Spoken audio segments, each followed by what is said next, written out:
Welcome. So, you've been hearing about Web3, kind of curious, but maybe you're not sure where to even begin. Well, you are in exactly the right place. In this explainer, we're going to go on a little journey together, taking you from just watching on the sidelines to becoming a confident, empowered Web3 owner. Here's the game plan. First, we'll tackle the big mindset shift. Then, we'll get you set up with your wallet. After that, we'll fuel it up and take our first steps. Then, and this is super important, we'll lock down your security like a pro. And by the end of all this, you'll be a real Web3 user. Let's dive in. You know, the first and honestly most important step into Web3 has nothing to do with fancy tech. It's all about a massive shift in how you think. We're talking about moving away from depending on big banks and institutions and instead taking total, complete control of your own stuff. And this right here really lays it all out. With a traditional bank, right, they hold your money. You forget your password, you call them. They or the authorities can freeze your account. Ultimately, the bank is responsible. But with a wallet like MetaMask, it's a whole different world. You hold your money. There's no one to call to reset your password because you and only you have the master key. No one can freeze your account. And that last line says it all. Who's responsible? You are. 100%. Okay, so now it's time to actually forge the most critical tool in your entire Web3 toolkit, your digital wallet. Let's walk through exactly how to get this set up and, more importantly, how to do it safely. All right, listen up, because the number one rule for safety starts right here. Do not, I repeat, do not click on a link someone sends you. Go directly to your official app store, whether it's the Play Store or the Apple App Store, and search for MetaMask yourself. Just take one extra second to check that the developer is listed as Consensus. You see that cute Fox logo and the right developer? You're good to go. Smash that install button.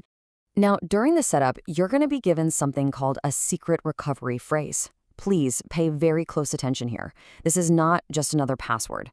The best way to think about it is like the single, unchangeable master key to your entire digital vault. If you lose it, you are locked out forever. And if someone else finds it, they have full access to everything. So how you handle this master key is absolutely mission critical. You have to write these 12 words down on a real physical piece of paper.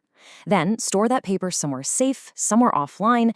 Do not under any circumstances take a screenshot of it. Don't save it in a text file on your computer. And please never, ever send it to yourself in a message or an email.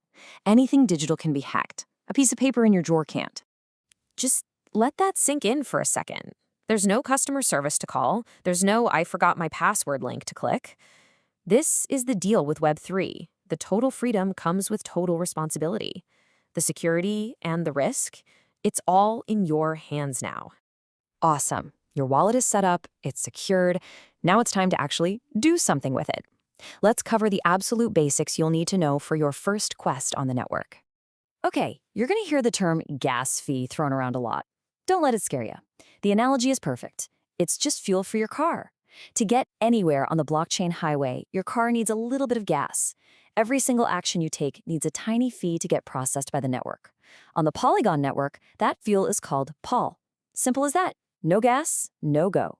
So you're all set, you're ready to use your first Web3 app, and you connect your wallet, and then bam, this window pops up with a big kind of scary-looking approve button. This is where a lot of new folks pause. And you know what? That's smart. But what does it actually mean? It's really not as scary as it seems. Think about it like this. When you shop online, you authorize the store to charge your credit card for whatever's in your cart, right?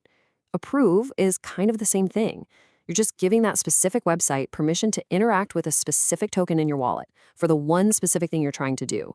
You're not handing over the keys to the kingdom. You're just greenlighting a single transaction. Okay, you've got the fundamentals down. You're doing great. Now it's time to level up your security game. We're going to talk about some simple but incredibly powerful strategies that the pros use to keep their assets safe for the long haul. This is it. This is probably the single best security habit you can possibly develop. Don't just use one wallet for everything. Create two. Your first one is your vault. Think of it like your high security savings account. It's where you keep your main assets, and this is the key, it never ever connects to a website. Your second one is your daily wallet.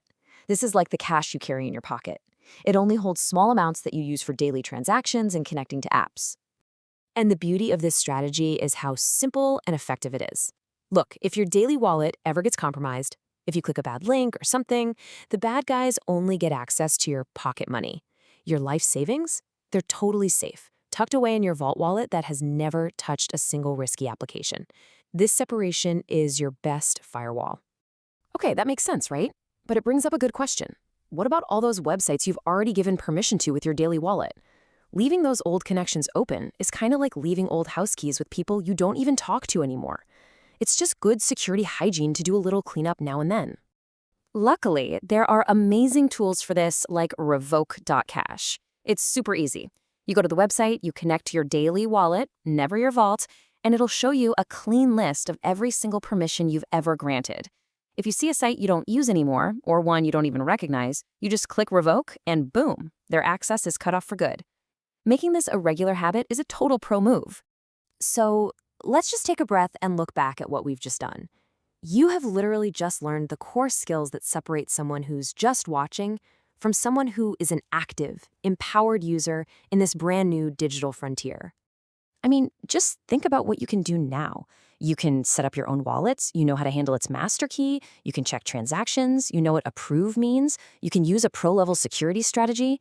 This is a huge leap. You're not on the sidelines anymore.